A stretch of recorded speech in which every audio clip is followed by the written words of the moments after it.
Welcome to the ArmaniTalks YouTube channel, the #1 YouTube channel for you to level up your communication skills, learn the art of public speaking, social skills, and personal branding to take your message to the world. For today's episode, I'm going to be talking about the power of analogies. What would you do if I told you that there's a communications tool out there that you can use anytime that you wanted to put another human in trance? Ethically, of course. Well, you can, and that is called an analogy. An analogy is very, very important in today's world, and the best way to describe it is as a comparison between two different things for the purpose of clarification. Analogies are very powerful because it engages two primal parts of a human. It engages their imagination and their emotions. Wait, Armani, you made a video a while back talking about storytelling and how it engages imagination and emotions. I did, and I'm glad you were paying attention. Here's the thing, analogies are a form of storytelling. Really? Yes. I mean, what's the first kind of storytelling that you can think of? We often go back to the cave paintings that our ancient ancestors used to do. But what were the cave paintings? The cave paintings were pictures which depicted reality. Those pictures were simply an analogy of what they were seeing. If you break it down, if you truly understand analogies, which you will by the end of this video, you'll realize that analogies are all around you.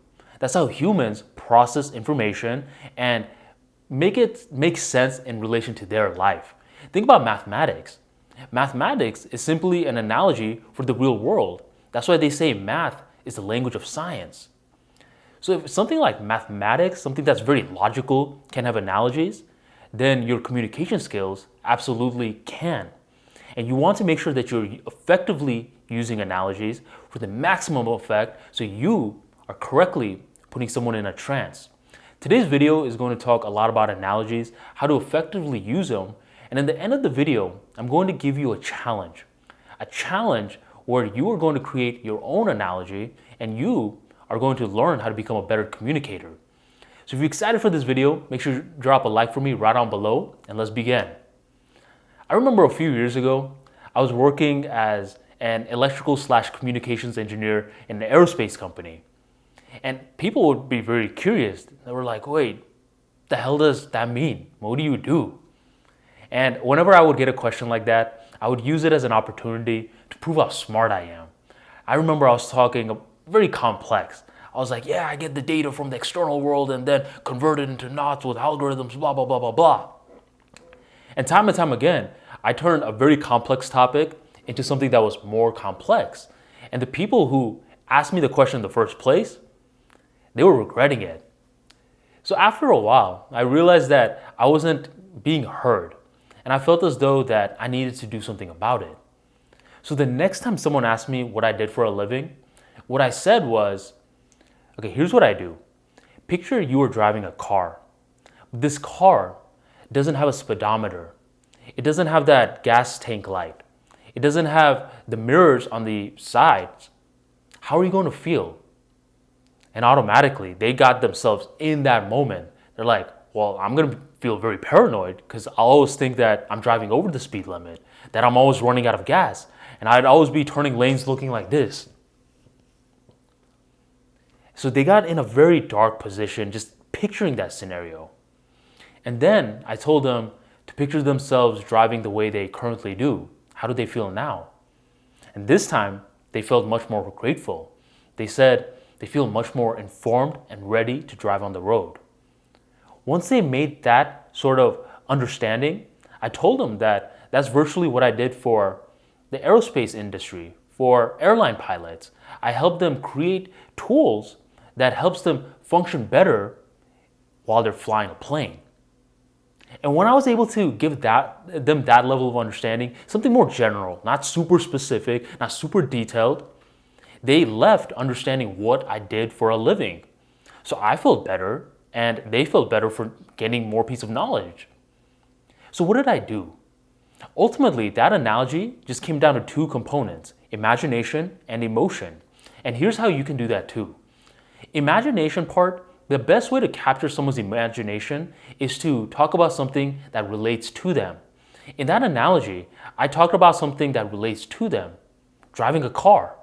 Everyone drives a car. But if you can't even get more specific than that, do it. I mean, if you know a person, if you know that they speak a certain language, say they're a huge Lakers fan, a huge Patriots fan, a huge, I don't know, golf enthusiast, whatever, they have a certain interest, certain flavor for a sport, etc. Give analogies with that interest, because now you're putting them in a deeper trance because they're going to pay attention. But the first part is to use your imagination by getting something that relates to them in their life. The second part, emotions, is typically a byproduct of the first part, imaginations. If you are able to tap into their world very, very perfectly, you automatically have their emotions hooked. I'll give you an example. You ever had that moment when someone said your name? Automatically, you physically feel something, right? You physically feel something because they have tapped into your world. So if you successfully use imaginations to tap into someone's world and give a comparison that deals with their world, you'll also engage their emotions as well, making your message much more sticky. You want that sticky message because what happens is ultimately when you leave, their brain is still going to be working and they're going to tie that message with you. That's what a good communicator does. They think the chain effects. So what I want you to start doing is I want you to start getting very complex topics. And these complex topics are going to be hard to spot because for you, at this point, it may be simple. Think about a hobby that you are very good in. Think about a role that you do in your job that you do so well that it's a habit for you now. Think about something that you do all the time that you're good at, but doesn't necessarily mean someone else is good at. And then what I want you to do is I want you to find someone who's not good at it, and I want you to use analogies to get your point across. And at first, it's going to seem difficult. It's going to seem like something that's very tough to do. But the more that you practice, the more that you realize that anything can be turned into an analogy if you start operating with that sort of intent. Analogies are going to become very powerful in due time. Because in today's world, what's happening is a transition is happening. Our world is transitioning into the knowledge economy.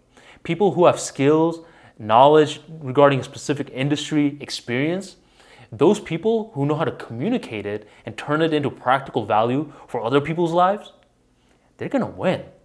And the best way that these people will survive and thrive in the upcoming years is by leveraging analogies. A good communicator doesn't try to prove how smart they are. A good communicator, their main focus is getting their message from point A to point B to make sure that the point B target has understood it effectively. So if they don't understand it, it's your fault. Don't blame them. Don't say, oh, well, that person is too slow. It is your fault. That is the burden on the communicator. So make sure you start applying analogies today. I want you to get a very complex topic, like I said, and I want you to simplify it so easily that anyone can understand it. A baby can understand it. A person with very, very little understanding of English can understand it. Anyone can understand it. You do this successfully, you'll successfully tap into their world, you'll capture their emotions, and you will put them in a trance so your message is heard. If today's episode helps you, like I said, drop a like for me right down below and share this video on your social media of choice. Thank you, my friend, for joining the ArmaniTalks YouTube channel, and I'll catch you on the next episode.